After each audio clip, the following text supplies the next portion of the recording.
Well, here we are now. It's Sunday morning.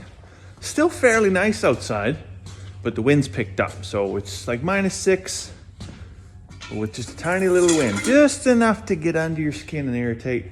So the big coat and toque stays on for another day. Not quite gonna bust out the old Speedos yet.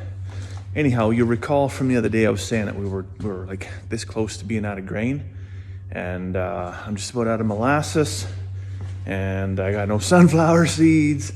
So I called my buddy Robin over at Bloom Enterprises.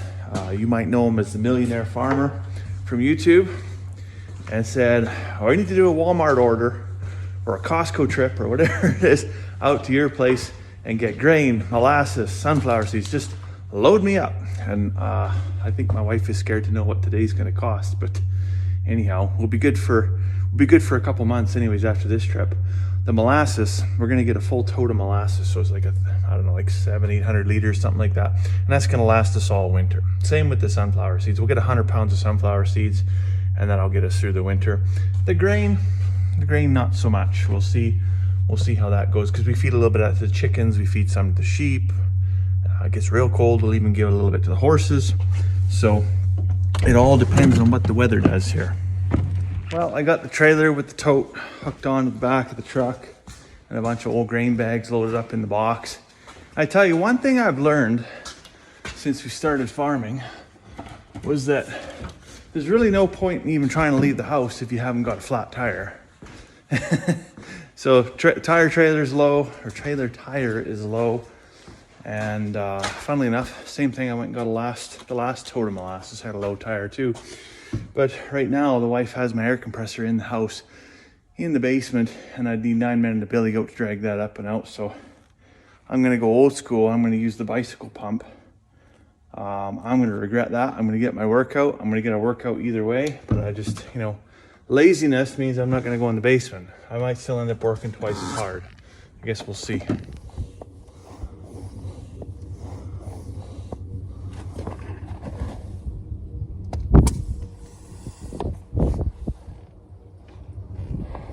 Wasn't so bad after all.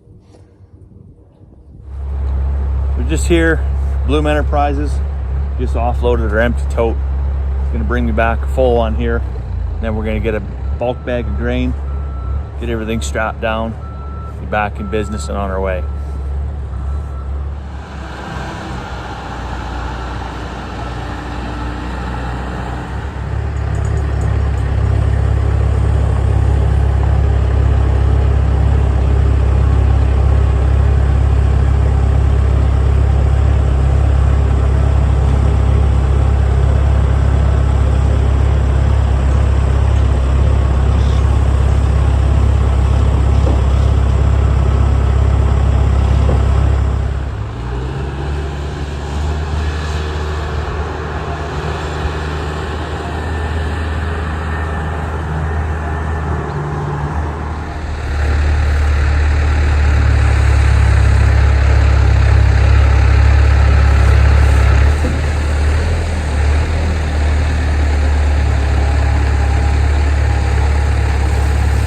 When you think it couldn't get any better, I was talking about flat tires, wasn't I?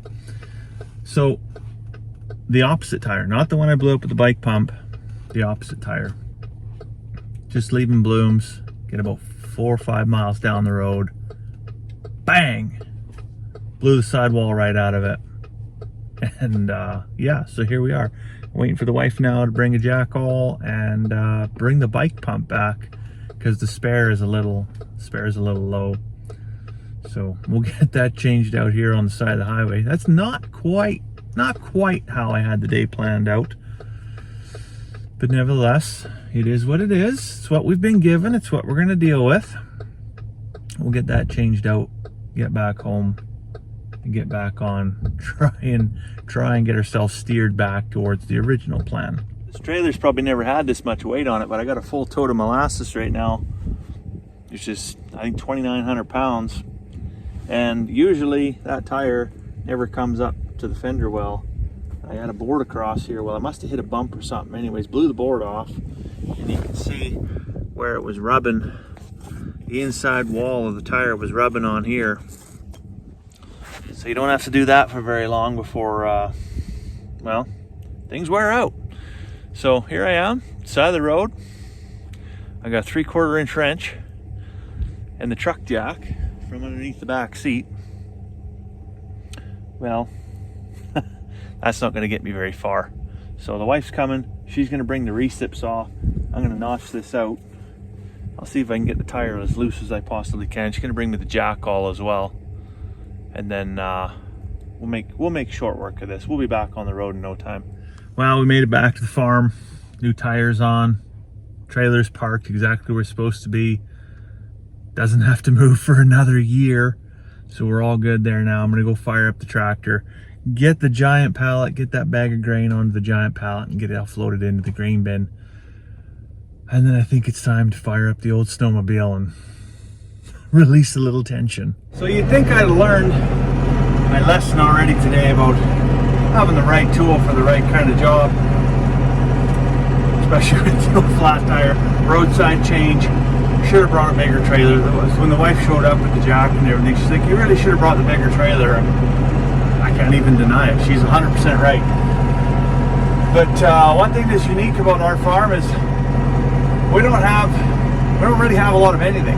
Never mind the right tool for the job. So right now, I'm just grabbing onto this bag of grain with the big tractor. And if you come out here, you'll see like we don't have any kind of grain handling equipment at all. We don't have an auger, of anything like that. So what I did is I actually built a giant 6 foot by 4 foot pallet with an 18-inch hole in the center. And so I grab onto the big tote and I sit on top of that pallet and I use the bale forks to lift up that pallet to about 8 feet high, and I put a 4 foot piece of drain pipe on the bottom of the bulk bag and actually drain it into the grain shed.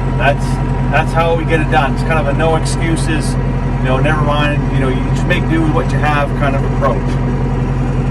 And it works. It works really, really well. And fingers crossed, knock on wood, I've never had any screw ups doing it.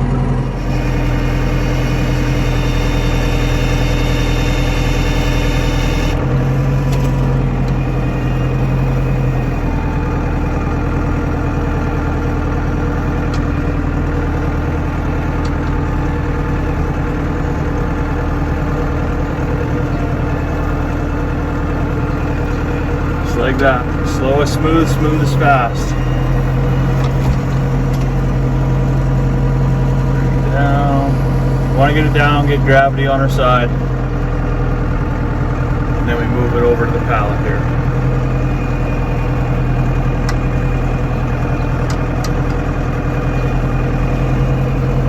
I got the bag on the pallet there now. Same as before when anytime I move it around the yard. We want to stay as low as reasonably possible.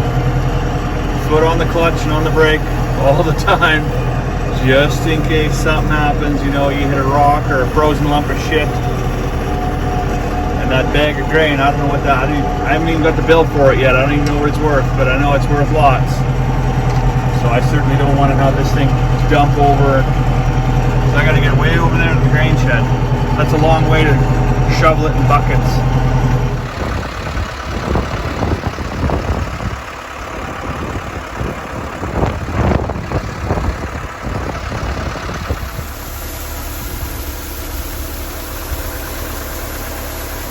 The grain unloaded. I did have a bit of a spill there. Bag kind of did tip over about 2/3 full and some just went over the top, but I was able to scoop it all up with a shovel for the most part. What you see there is just a tiny little skim, and chickens will clean that up, but I was able to recover it, put it in some buckets. I fed some to the sheep in behind the shop. I'll feed some to the sheep over by the barn. No losses, but anyways, yeah, earlier today it was quite cool, like -6 I think this morning was, and now it is definitely not -6. So it's time to shed the big coat, shed the toque, and I'm gonna pack some potatoes. We had a really good potato harvest this year. We got, I don't even know how many potatoes we got, lots. We took a whole bunch to the in-laws, and they've been sitting in the shop here now, and of course it's only gonna be warm in the shop for the winter. So I gotta get these sacks, that's about half of them. I gotta get those over to the house and into the cold room there. so they're not spoiled by the end of the year. Never mind, there's a whole slew of kids just showed up and they all want snowmobile rides, so better throw the big coat back on.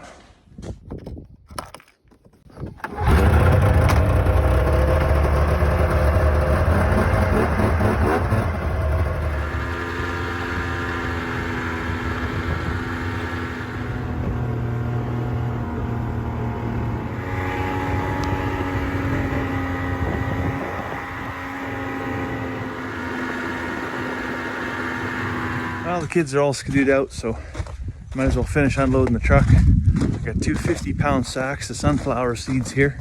I'm just gonna put in the grain shed as well. I never got it mixed in. Some folks will mix it right in with their chicken feed, but like I said, we feed multi-species when we do the grain. Might be horses, might be cows, might be sheep, might be chickens that end up with that grain. And you know, there's some guys that'll actually mix that sunflower seed in with their goat feed or with their pig feed or whatever, just up the protein, up the fats, up some of the vitamins. I mean, those sunflower seeds are pretty much an absolute superfood. But yeah, we just kind of mix it off about 5% for the chicken feed. Any more than that, and you can get impacted crop, right? So try to be a little bit more regulated with it. This is my tire. Holy man, look at this thing. Like that, what an escapade that was. Anyways, new tire, new rim needed. So there's, I don't even know what to say about that. But the main thing is that aside from the tire and the rim, nothing was hurt, nothing was damaged. And we got all our molasses home. That molasses is like 2,900 pounds and it's 32 cents a pound, right? So it's quite valuable, but for us that represents a year's investment. That's all our salt, all our mineral, all our protein supplement. Dog's pissing on the potato sack. Get out of here, you rascal. Anyway, so we don't have to buy any other supplements. We just have that. Put it in the lick tank for about 15 ewes. I put in, and of course it changes depending of course on the weather and their gestational needs, but rule of thumb, 15 ewes will slurp back 20 liter pail, 15 to 20 liter pail in about a week. And so usually every Sunday I'm filling up the little lick tanks. The other thing I did too this year is I got another lick tank I put in the barn with the 2 little heifers. So there's nothing in that sheep molasses that's bad for the heifers. Whereas if I was to feed the mole mix for the cows, the 32% for the cows, it actually has more copper in it. So I couldn't feed it to any other species, but the sheep one is good for pretty much everything. So I thought, well, give them a little drink of that too and pack some pounds on them heifers, because being late like this and then coming right into winter, they're gonna want it. That cold room in the basement, however, that's another project that well, I wouldn't even say we even really started. I put some shelving up in there, never finished that. And then last few years we noticed that as the temperature outside fluctuates, temperature in the room fluctuates quite a bit as well. But there's a couple big key things that are putting a lot of heat in that room that I got to nip in the bud here. And one of them is a furnace vent that goes up and into the porch upstairs. So I want to make sure that's all insulated. And then of course the dryer vent that goes the other opposite direction through the room and goes to the outside. So both of those, 4-inch galvanized pipe, that's completely exposed. And every time one of those, the furnace runs or the dryer runs, those pipes are shedding heat into that room. So what I'm actually going to do is I'm going to take that 2-inch styrofoam board and then just nail that up right to the joist, right to the floor joist. All that'll be completely encapsulated, all sealed up. The floor above will stay warm. There'll be airflow and all the plenum space in the floor joist, everything where it needs to go. But the cold room will be the cold room. Whew, I'm pooped now. Got all my potatoes in here in the cold room. And you can see what I'm talking about. You can see this right here. That's the furnace vent, or no, that's the heat register to the porch. And that one there is the dryer vent that goes outside. So there's a lot of exposed pipe, right? So what I'm going to do, like I said, is I'll put that styrofoam stuff up I'm gonna have to build a bulkhead around this one because it drops below the joist level. But then yeah, get it so that it's kind of sealed up in here, and the only air exchange comes from the cold air exchange in and out of the basement where it's supposed to be. Anyways, it's been a full day, and well, we never took anything out of the freezer for supper, so it looks like leftovers it is. I got a little bit of chicken. Chicken's always a treat around here because we spend so many hours actually raising them on pasture. So I don't mind a little bit of chicken, maybe a bagel, chicken bagel. That sounds like a treat. Have that and a cup of tea, and then I'm probably gonna head for bed. So I'll let you go for now. I hope you have a fantastic evening. We'll see you tomorrow.